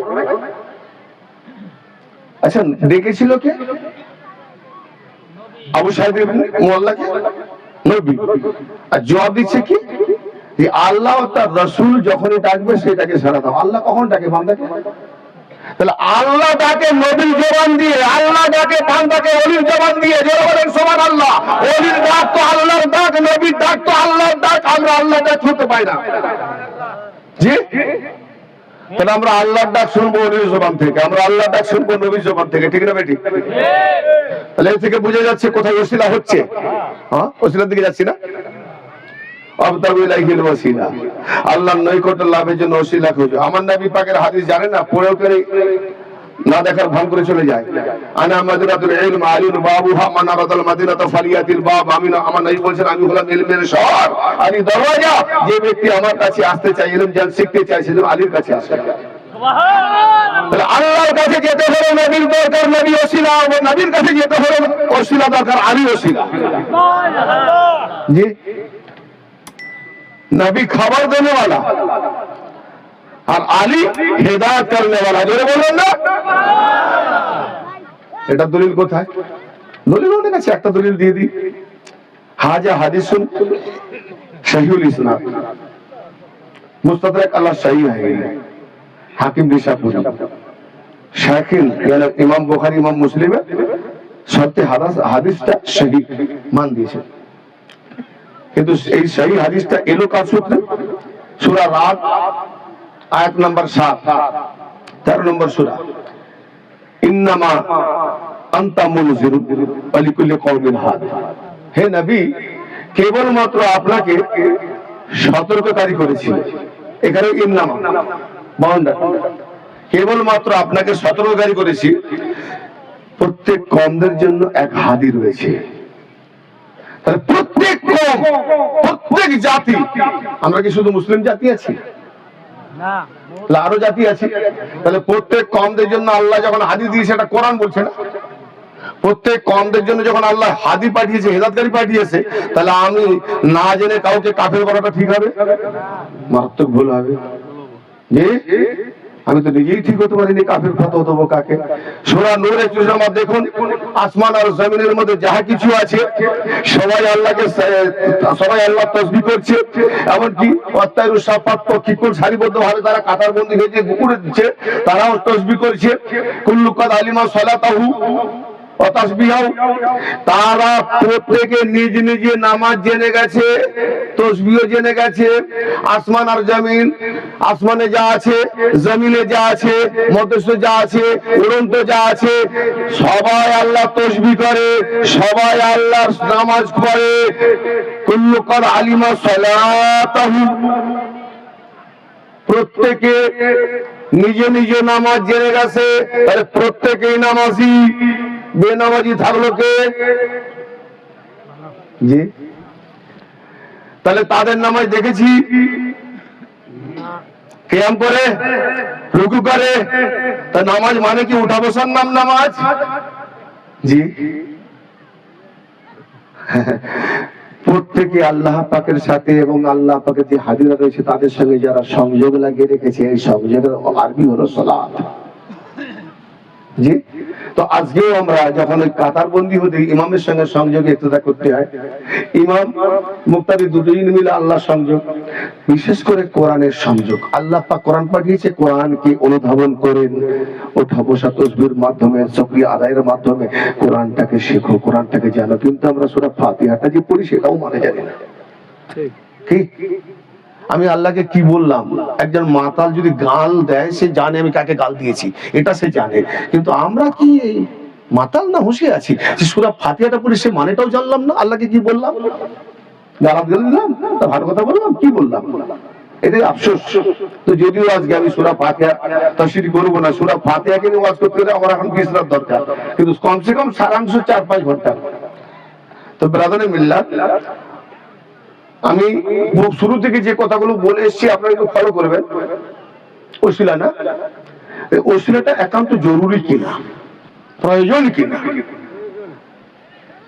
আল্লাহ পাক কি বলছেন যে আল্লাহ ও তার রাসূল যখনই ডাকে সেই ডাকে সাড়া দাও।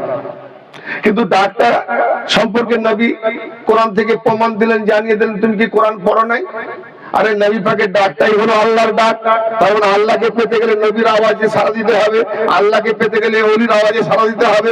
জি, তো আব্দাল ইলাহিল ওয়াসিলা আল্লাহ পাক বলছেন, কি বলছেন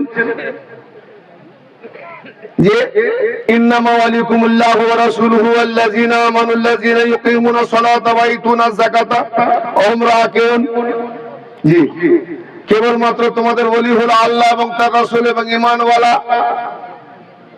তাহলে ঈমানওয়ালা দু রকম, একটা ইন্নামার ভেতরে খাস ঈমানওয়ালা, আবার এই তিনজন থেকে আলী নবী আল্লাহ এই তিনজন থেকে যারা ঈমান আনবে এরা হলো ইন্নামার ভেতরে সীমানার বাইরে, এরা হলো আম ঈমান। কেন ইন্নামা সবাই মানুষ কিন্তু একটা খাস মানুষ। আমার কথা বুঝতে পারছেন না? বুঝতে পারেন না? ইন্নামাটা কি এমনি দিয়ে দিল? কুল ইন্নামা আনা বাশারুম মিসলুকুম, এই যে আপনারা বললাম এর আগের জুমলা, হে নবী আপনি বলুন কি বলবো? ইন্নামা আনা বাশারুম মিসলুকুম, কেন ইন্নামা বললো কেন? আপনি বলুন আনা বাশারুম মিসলুকুম, আমি তোমাদের মতো একজন বাশার, কিন্তু ইন্নামা বললো কেন? ইন্নামাটাই বলে দিচ্ছে নবী বাশার তোমাদের মতো, বললে তোমাদের মতো বাশার নেই, কারণ নবী আল্লাহর বাউন্ডারিতে আছে, তোমরা আল্লাহর বাউন্ডারির বাইরে আছো। হ্যাঁ, ইন্নামাটাই যদি বুঝি না কি তার কি বুঝবো? কি আমার কথা বুঝতে পারছেন না কনফিউজ হয়ে যাচ্ছে? তাহলে এখানে বোঝা গেল আল্লাহ ছাড়া যখন তোমাদের কোন ওলি নাই, তাহলে আল্লাহ তিন ওলির নাম উল্লেখ করলেন, আল্লাহ ওলি, রাসূল ওলি আর আলী ওলি বা ঈমানওয়ালা ওলি। তাহলে আল্লাহ ছাড়া অন্য কোন ওলিকে মানলে শিরক। আবার এখানে তিন ওলি, আল্লাহকে ওলি মানবে, নবী বা আলীওয়ালাকে ওলি না মানবে, তো এটাও শিরক। ইয়ানি আল্লাহ যাকে ওলি বানায়, আজকে আমরা শুনেছি যে আল্লাহ ছাড়া অন্য কোন ওলিকে মানে শিরক, আর কোরআন দাওয়া দিচ্ছে, কোরআন দলিল দিচ্ছে আল্লাহ যাকে ওলি বানায় তাকে না মানাটাই শিরক। জি, আল্লাহ যাকে ওলি বানিয়েছে শিরকের ডেফিনিশন বুঝতে পারছেন?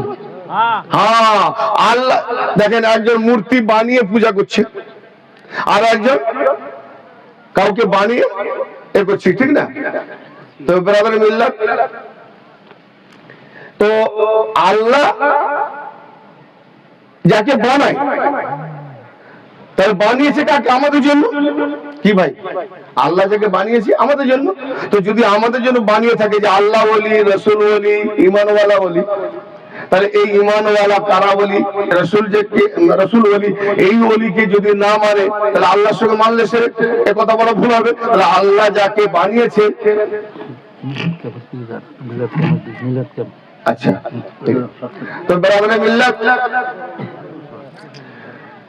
আল্লাহ যাকে বানায় তাকে না মানাটাও শিরক। এবার আসেন সাহায্যের ব্যাপারে, আমি এটা রেখে দিলাম আয়াতের উপর মুক্তাসার। একটা দিক হলো ওলি, তাহলে আল্লাহ যাকে ওলি বানায় তাকে মানা ওয়াজিব, না মানা শিরক। আর আল্লাহ যে সাহায্যকারী, আল্লাহ ছাড়া কেউ সাহায্যকারী নাই, এটা কি করবো? আল্লাহ পাক হলেন সাহায্যকারী। আমার নবী মেরাজে গেলেন, রাওয়াহুল বুখারী। আল্লাহ পাক বলেন, খুব সংক্ষিপ্ত, আল্লাহ পাক বলেন 50 ওয়াক্ত নামাজ। ঠিক বলছে না? ঠিক বলছি ভাই? 50 ওয়াক্ত নামাজ। বিভিন্ন মতামত হাদিসের মতবিরোধ থাকলে আমিও মতবিরোধ যাচ্ছি না, আখেরে অবশেষে এলো কত? 50 থেকে 5। তাহলে সাহায্য করার মূলে হাত কার? হযরত মুসা আলাইহিস সালাম। নবী পাক যখন 50 ওয়াক্ত নামাজ আনছেন, 6 ভাগ আসমানে মুসা নবী আলাইহিস সালামের সঙ্গে সাক্ষাৎ। ইয়া রাসূলুল্লাহ, আপনাকে আল্লাহ কি দিয়েছে আপনার উম্মতের জন্য? 50 ওয়াক্ত নামাজ। পারবেন আপনি, ফিরে যান, আপনার উম্মত বড় কমজোর।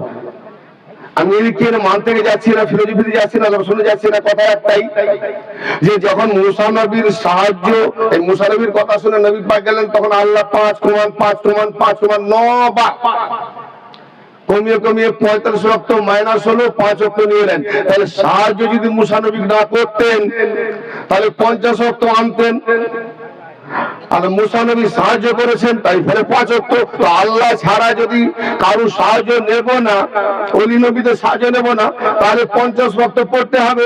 আর আল্লাহ ছাড়া যদি কারো সাহায্য নেওয়া জায়েজ আছে তাহলে মুসা নবীর সাহায্য নিলে 5 ওয়াক্ত পড়তে হবে। জি, তো ব্রাদার মিল্লাত, আমাকে কয়েকজন একটু জিজ্ঞেস করছে, হুজুর একটু মিলাদ কিয়ামের উপরে কথা বলবেন, তাই না? তো আমি দেখুন, মিলাদ কিয়ামের উপরে কথা বললে এই অল্প সময় হয় না, তবু আমি মুক্তাসার কিছুটা সময়ের জন্য আমি দিয়ে দিচ্ছি। আগে আমরা একটা প্রসঙ্গ অ্যাড দিই, যে অ্যাডটা আমরা সচরাচর পড়ি, একরকম প্রায় অনেকেই জানে, অবগত থাকে না। এই আয়াতটা হচ্ছে সূরা আলে ইমরান, আয়াত 31 এবং 32, দুটো আয়াত নিয়ে আমি যাচ্ছি। কুল ইন কুনতুম তুহিব্বুনাল্লাহ ফাত্তাবিউনি ইউহিব্বুকুমুল্লাহ। হাবিব, আপনি বলে দিন যে যদি তোমরা আল্লাহকে ভালোবাসো তাহলে তোমরা আমার অনুসরণ করো, ইত্তেবা করো। ওয়া ইয়াগফির লাকুম যুনুবাকুম। নবী পাকের ইত্তেবা অনুসরণ করলে তাহলে আল্লাহ তোমাদের সমস্ত গুনাহ খাতা ক্ষমা করে দিবেন। আল্লাহু তাআলা। তাহলে এখানে কি বোঝা গেল? আল্লাহ তো ক্ষমা করবে, কিন্তু নবী পাকের ইত্তেবাতে মুক্তাশা। তাহলে মহব্বত আল্লাহকে করব। তাই নিঃসন্দেহে সাহাবারা, সেই যে আমার ঈমানদাররা দাবি করেছিল আমরা আল্লাহকে বড্ড ভালোবাসি, আমরা আল্লাহকে খুব ভালোবাসি, খুব ভালোবাসি। ভালোবাসার নমুনাটা কি? ভালোবাসার নমুনা আল্লাহ বললেন, হে হাবিব, তারা ভালোবাসা দাবি করলেও কি হবে? আয়াতের যে মূল সারমর্ম ভাবধারা কি বোঝাচ্ছে বলুন? ইন কুনতুম তুহিব্বুনাল্লাহ, যদি তোমরা আল্লাহকে ভালোবাসো, ফাত্তাবিউনি, হে হাবিব বলুন ফাত্তাবিউনি, তাহলে আমার অনুসরণ করো। আল্লাহর ভালোবাসা অর্জন করতে গেলে নবীর অনুসরণ করতে হবে। জোরে বলা যাবে না? নবীর অনুসরণ করতে হবে।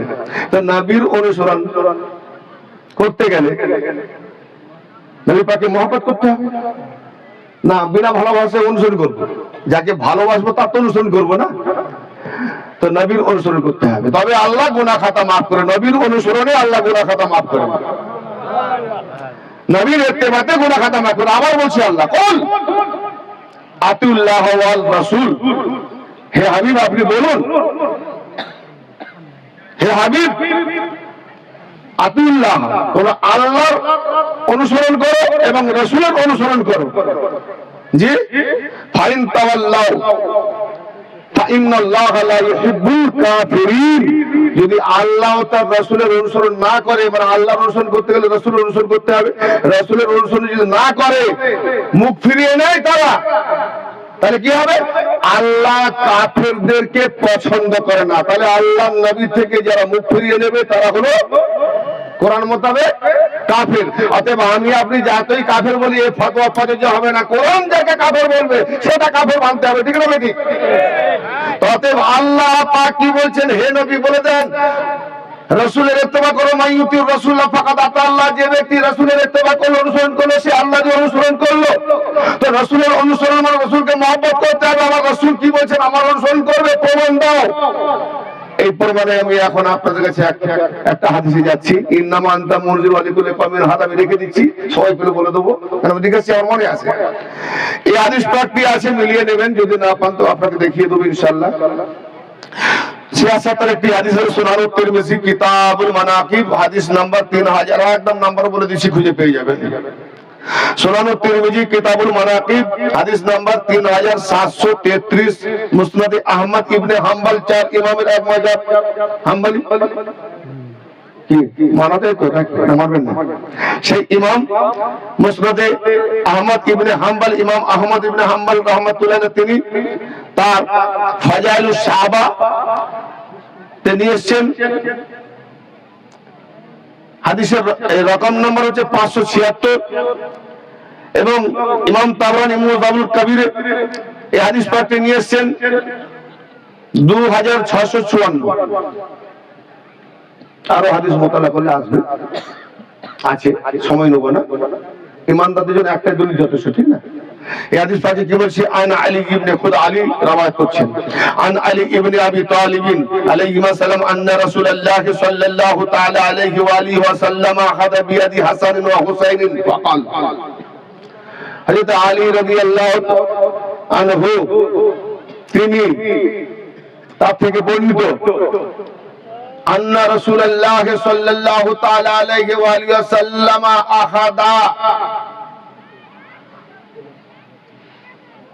আখাযা বিয়াদি হাসান ওয়া হুসাইন ফাকাল। আলী থেকে বর্ণিত, তিনি বলছেন অবশ্যই রাসূল করিম সাল্লাল্লাহু তাআলা আলাইহি ওয়া আলিহি ওয়া সাল্লাম হাসান আর হোসেনের দুজনের হাত ধরে বললেন, দুজনের হাত ধরে বললেন, কি বলছেন? নবী পাক কি ফরমাচ্ছেন? হাসান আর হোসেন দুজনের হাত ধরে নবী পাক ফরমাচ্ছেন। কত বড় মোকাম দেখাচ্ছি, খুব গৌর করেন। আয় হায়, হ্যাঁ, ঈমান কোথায় নিয়ে যাবেন চিন্তা করবেন এই হাদিসটা শুনলে। আর আমি কোরআনের সঙ্গে এই সূত্রে হাদিসটা নিয়ে এসেছি, কুলিন কুনতুম তুহিব্বুনার সঙ্গে। কি বলছেন? ফাকাল, অতঃপর তিনি বললেন কি? মান আহাব্বানি, মান আহাব্বানি ওয়া আহাব্বা হাযাইনি ওয়া আবাহুমা ওয়া উম্মাহুমা কানা মাইয়া ফি দারাজাতি ইয়াউমাল কিয়ামাহ। হযরত আলী আলাইহিস সালাম বলছেন যে হাসান হোসেনের হাত ধরে নবী মুস্তাফা ধরে বলছেন, যে ব্যক্তি আমাকে মহব্বত করে, নবীর ইত্তেবা, নবীর মহব্বত, আল্লাহর মহব্বত। আর নবী বলছেন যে ব্যক্তি আমাকে মহব্বত করে এবং এই দুজনকে মহব্বত করে, কাকে ধরে বলছেন? হাসান হোসেনকে। এই দুজনকে মহব্বত করে এবং এই হাসান হোসেন দুজনের বাপ আবু আর আলীকে মহব্বত করে এবং এই হাসান হোসেনের মা ফাতেমাকে যে মহব্বত করে, সেই ব্যক্তি কিয়ামতের দিনে আমার সাথে আমার দরওয়াজাতে থাকবে, আমার দরজাতে থাকবে, অর্থাৎ আমার মর্যাদায় স্থান পাবে। জোরে বলেন তাকবীর, নারায়ে তাকবীর, নারায়ে তাকবীর। হাদিসটাকে বানাওয়াট করে উড়িয়ে দিতে পারলে তাহলে করবো। তার সঙ্গে আমি আর কোরআন দেবো, সময় নেই আজকে, না আপনাদের তো কি ডিসিপ্লিন বেশি রাত করা যাবে না, যে কারণে তার মিনিমাম 4-5 ঘন্টা না দিলে ওয়াজ করে আমার তো ইন্টারেস্ট পাইনি, আর শোনো বুঝেও ইন্টারেস্ট পাইনি। কারণ এক একটা দর্শনের উপরে গেলে তো একটা 1 ঘন্টা লেগে যায়, আধ ঘন্টা লেগে যায়। তো এই হাদিসটাতে কি বোঝা গেল? নবী পাকের কওল, এই নবী পাককে আমরা ভালোবাসি না, নবী পাকের উম্মত দাবি করি না, তো দেখি কেমন আমরা উম্মত। নবী পাক কি বলছেন? যে ব্যক্তি আমাকে ভালোবাসে, ভালোবাসার প্রমাণ দাও। তাহলে ভালোবাসার প্রমাণ কি চাইছে? হাসান হোসেন আমাকে যারা মহব্বত করবে তার প্রমাণ সে হাসান হোসেনকে মহব্বত করবে, আমাকে যারা মহব্বত করবে প্রমাণ সে আলীকে মহব্বত করবে, আমাকে ভালোবাসার প্রমাণ দিতে হলে ফাতেমাকে মহব্বত করবে। অতএব আলী, ফাতেমা, হাসান, হোসেন, মুস্তাফা পাঁচজনকে যারা ভালোবাসবে, মহব্বত করবে, নবী পাক বলছেন কিয়ামতের দিনে সেই ব্যক্তির স্থান আমার মর্যাদায় হবে। আমার নবীর পরে কোন নবী আছে? তাহলে নবুয়তের মর্যাদা ব্যতীত, নবুয়তের মর্যাদা ব্যতীত আমার নবী যাহা যাহা মর্যাদা পাবে, 5 জনকে ভালোবাসলে উম্মতেরাও সেই মর্যাদা পাবে। জি, নারায়ে তাকবীর, নারায়ে রিসালাত, আল্লাহু আকবার, নারায়ে রিসালাত, আল্লাহু আকবার, নারায়ে হায়দারি, ইয়া আলী, নারায়ে হায়দারি, ইয়া আলী, নতুনকে একটা নারায়ে হায়দারি, ইয়া আলী। ভারতের মিল্লাত এখানে পাক পায়াতের অত বোঝে না, মানে কিন্তু নারাও জানে না, বোঝে না। ইনশাআল্লাহ আস্তে আস্তে করে জেনে যাবে। জানে না বলে এই নয় যে ঈমান নাই, ঈমান ভরপুর আছে, নাহলে এত ঠান্ডায় জাগবে কেন? জি, কিন্তু তাদের সামনে যে জজবা, নারা দেওয়া, সম্মান দেওয়া, এটা আমাদের অনেকে জানা নাই বা রেওয়াজ নেই। হ্যাঁ, তো যাই হোক, ইন্ডিয়াতে রেওয়াজ আছে, মানে ইন্ডিয়া বলছি, ইন্ডিয়া তো ইন্ডিয়া, হ্যাঁ, পশ্চিমবঙ্গ, বাংলায় বা ঝাড়খণ্ড, বিহার, এই বহু জায়গায় ইন্ডিয়া একরকম, বহু জায়গায়। ইনশাআল্লাহ, মাশাআল্লাহ, আমি আজমিরেও 3 বার ওয়াজ করেছি। জি, তো যাই হোক, সব জায়গায় ঘুরেছি, কোথাও আছে কোথাও নেই। বাংলাদেশ, বিভিন্ন জায়গায়। নিশ্চয়ই আমার এই শামসুল আউলিয়া চ্যানেলটা টপিকটা দেখলেই বুঝতে পারবেন। তো ভাই, এখানে কি বোঝা গেল? ওসিলাটা বুঝলেন না? আল্লাহকে পেতে গেলে পাঞ্জিতান হলো ওসিলা, শুধু নবী নয়। কি আমি এটা সংক্ষিপ্ত দেখালাম। আল্লাহকে পেতে হলে আচ্ছা এবার ভালোবাসার মাপকাঠি আছে নাকি? নবী ভালোবাসার মাপকাঠি দিয়েছে যে তুমি এতটা পর্যন্ত ভালোবাসো, বেশি যেও না। কোন বিবি তার স্বামীকে এতটাই ভালোবাসে সারা জীবন মার খেয়ে পড়ে আছে, আর কোন বিবি তার স্বামীকে এতটাও ভালোবাসে যে একটা শাড়ির জন্য ঝগড়া হওয়ার পরে বলছে আমি তোমার ঘরই করবো না। কি এটাও তো ভালোবাসে না? কি ভাই আপনার আসামে না হতে পারে, আমাদের দিকে হয় একটা শাড়িতে ঝগড়া। জি সিনেমা দেখতে গেছে, রাত করে এসছে, বিবি বলছে কোথায় ছিলে গা এত রাতে? বলে আরে সিনেমা দেখতে গেছিলাম, বন্ধুরা ছাড়েনি। আচ্ছা তুমি কেন আমাকে নিয়ে গেলে? বন্ধুদের সঙ্গে তুমি কি যাবে, পার্সোনাল নিয়ে যাবো। আচ্ছা বলো কি দেখে এসছো? তালাক। পাশের ঘরে শুনেছে ওর বউকে দিয়েছে তালাক। আর দেখে কোথায় বয়কট হেলা করাবি কর, না হলে আজকে সমাজ দেখেছেন কি অবস্থা। আল্লাহু আকবার। এই শোনা কথা, রূপ কথা, এই কথা সে কথা আজকে আমাদের মধ্যে ভাই ফাসাদ করবেন না। মানা হয় মানবেন, না মানা হয় না মানবেন। ইমান আপনার আপনার, যে যার কবরে সে তার হিসাব দেবে, ঠিক না বেঠি? বাস ইমান নিয়ে আমাকে যেতে হবে। আমার চিন্তা কোথায়, আমার নবী পাককে যদি মহব্বত করি তাহলে আমি পাঞ্জেতানি হব, পাঞ্জেতানকে মহব্বত করব। আর পাঞ্জেতান যে রাস্তা দেখেছেন আজকে, সেই পাঞ্জেতানের জেরে আমার নবী বলেছেন আন-নাযারু ইলা ওয়াজহুন আলিউন ইবাদাত, আলীর চেহারা দেখা ইবাদত। আর আল্লাহ বলছে আমার ইবাদতে কাউকে শরীক করো না, তাহলে আল্লাহর ইবাদতে শরীক করলে শিরক। আর নবী বলছেন আলীর চেহারা দেখা ইবাদত, তাহলে আল্লাহর ইবাদত আলীর চেহারা দেখা ইবাদত, দুটো ইবাদত এক না দুই? তাহলে নিঃসন্দেহে ইবাদত করতে হলে ইমামের চেহারা দেখে ইবাদত করতে হবে, কারণ আল্লাহর দিকে যেতে গেলে আমাকে ওসিলা চিনতে হবে, ঠিক না বেঠিক? কাবাকে দেখে যদি ইবাদত হয়, শিরক না হয়, তো আলীকে দেখলে শিরক কেন হবে? জি কাবা প্রাঙ্গণে যে পাথরটা আছে, ওই পাথরে ইব্রাহিম খলিলুল্লাহ আলাইহিস সালামের কদমের ছাপ আছে। ওই কদমের ছাপটাকে যদি সামনের দিকে রেখে ইমাম দাঁড়ায় আর নামাজ পড়লে, সাজদা দিলে কদমের ছাপের সামনে শিরক না হয়, তাহলে চেহারা দেখলে শিরক হয়ে যাবে। জি দর্শন দেওয়ার সময় নাই, এবার আমি এই মহব্বতের ব্যাপারটা বলছি। মহব্বত বলে কাকে? ভাইজান মাপ পাঠি দিয়েছে নাকি? আচ্ছা বলুন তো, আজকে সাফা ও মারওয়া যে পাহাড় আল্লাহর নিশানি, এই দলিল কোরআনে আছে। সাফা মারওয়া পাহাড় আল্লাহর নিশানি। কুরবানির জন্য যে গরুটা কিনে সেটাও কেনার পর নিশানি হয়ে যায়। এমনকি তার গলার যে পাট্টিটা দড়ি বাঁধা হয়, ফেতা বা পাট্টি, সেটাও কুরবানির নিয়ত করলে নিশানি হয়ে যায়। তো নিশানি মানে আল্লাহর নিশানিকে সম্মান দিতে বলেছে, ইজ্জত দিতে বলেছে। আচ্ছা বলেন, আমার নবীর থেকে বড় আল্লাহর নিশানি কিছু আছে? তার আমার নবীর থেকে যখন বড় আল্লাহর নিশানি নাই, সেই নিশানির জন্য যদি আমরা সম্মান দিই, তাজিম দিই, শিরক হতে পারে। কারণ যেহেতু আল্লাহ সীমারেখা করে দেয় না, তিনি কি বলেছেন? ওমা ইউআযিম মিন শাআইরিল্লাহ ফাইন্নাহা মিন তাকওয়াল কুলুব। 22 নম্বর সূরাতুল হজ আয়াত নম্বর 32-32। এ সম্পর্কে আরেকটা দেখবেন 30, আমি 32টাকে নিয়ে যাচ্ছি। ওমা ইউআযিম মিন শাআইরিল্লাহ ফাইন্নাহা মিন তাকওয়াল কুলুব। যে ব্যক্তি আল্লাহর নিশানি সমূহের জন্য তাজিম করে, সম্মান দেয়, সে তার অন্তরে তাকওয়া হতে সম্মান দেয়। আর কি এটাকে বরদাস্ত না করতে পেরেছে, তার মুখে লাগায় তাকওয়া, আর আমরা করি তাকওয়া। তাকওয়া কোরআন কাদের জন্য? মুত্তাকিদের জন্য। হুদাল লিল মুত্তাকিন, মুত্তাকিনদের জন্য হেদায়েতকারী। তো যে তাকওয়া করে তাকে বলে মুত্তাকি। তো যারা তাকওয়া নেই, সে কি করে মহব্বত করবে, সম্মান দেবে?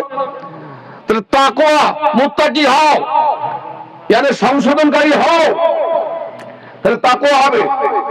বিরক্ত লাগছে নাকি?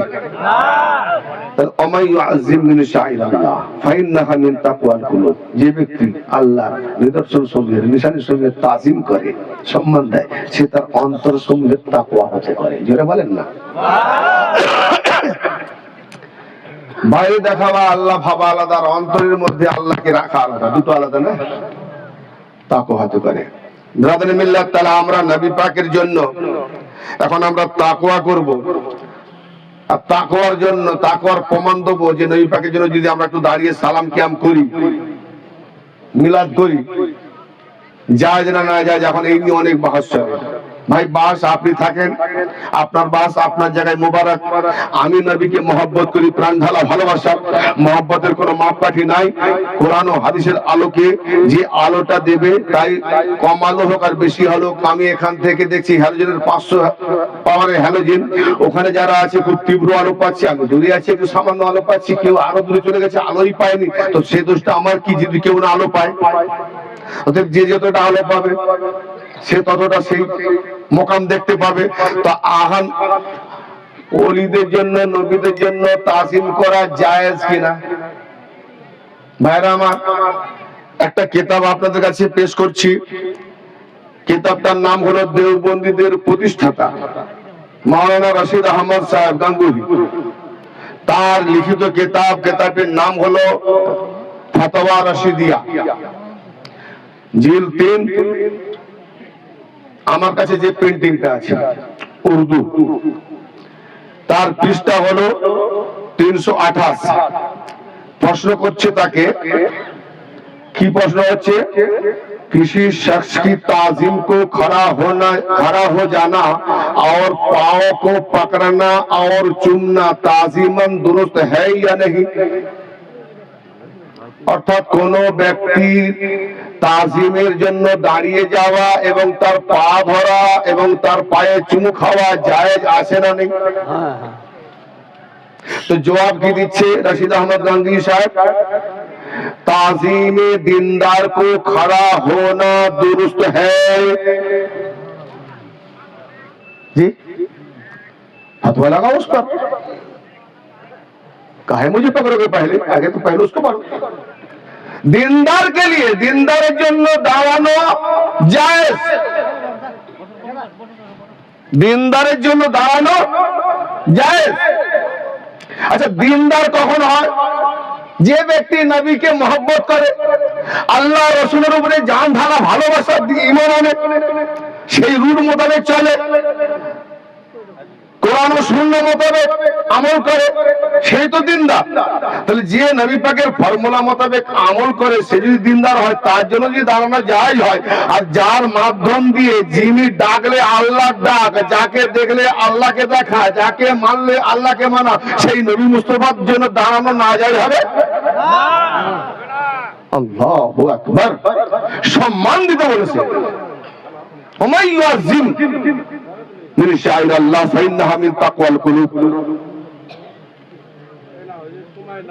আল্লাহ পাকের নিশানির জন্য সম্মান কি? সম্মানটা কি? দাঁড়িয়ে যাওয়া, কাউকে সম্মান দেওয়ার জন্য দাঁড়িয়ে যাওয়া। ওয়ালিল্লাহিল ইজ্জাত ওয়ালিররাসূলিহি ওয়ালিল মুমিনিন, আল্লাহর জন্য ইজ্জত, রাসূলের জন্য ইজ্জত। আগেই বলেছি সেই মুমিন যে দায়রার ভেতরে, মুমিনের জন্য ইজ্জত মানে ওলির জন্য ইজ্জত। তার মানে আল্লাহ একটা ইজ্জতের শব্দ ব্যবহার হয়েছে, ওয়ালিল্লাহিল ইজ্জত। ইজ্জত মানে কি গো? সম্মান। তাহলে আল্লাহর জন্য ইজ্জত, ওয়ালিল্লাহিল ইজ্জত ওয়ালির রাসূলিহি, এবং তার রাসূলের জন্য ইজ্জত, ওয়ালিল মুমিনিন, এবং মুমিনদের জন্য ইজ্জত। তাহলে আল্লাহর জন্য ইজ্জত কেমন দেবো?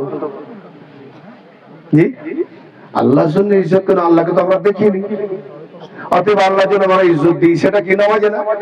কখন আল্লাহর জন্য দাঁড়িয়ে ইজ্জত কিয়াম, কখন আল্লাহর জন্য রুকুতে ইজ্জত রুকু, কখন আল্লাহর জন্য জমিনে মাথা ঢুকে ইজ্জত দেওয়া সাজদা, আর কখন আল্লাহর জন্য জি তাওব সালাম। ব্রাদারে মিল্লাত, আমরা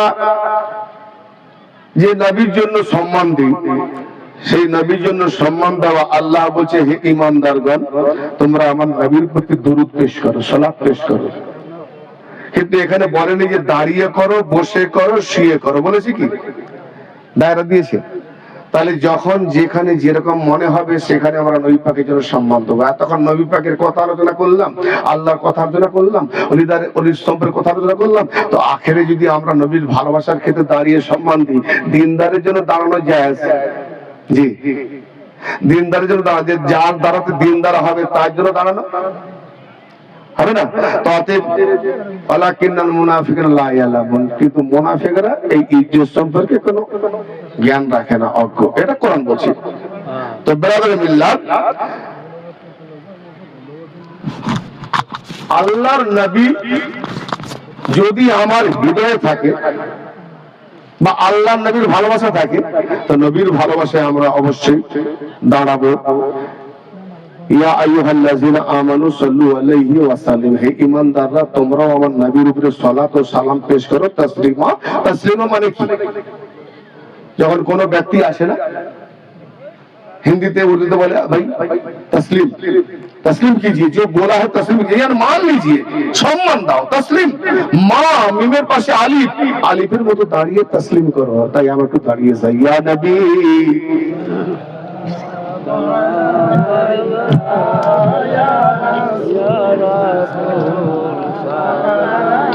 বেরোবে না নাকি এটা?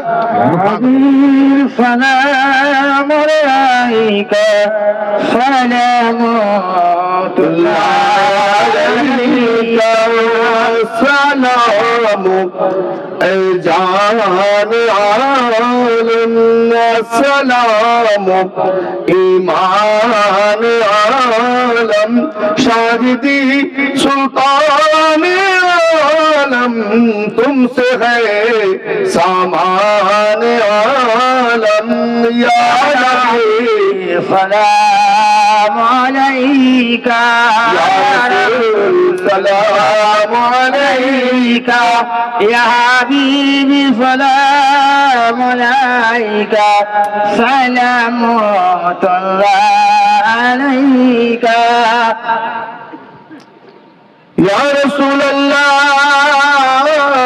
तुम्हारी नूरेर आलोके जागरण गेलो भूला के गाहिया उठिल बुलबुल फूटिल कुसुम फूला के या नबी सलाम अलैका या रसूल सलाम अलैका या हबीब सलाम अलैका सलावतुल्लाह अलैका। रब्बि सल्लि व सल्लिम।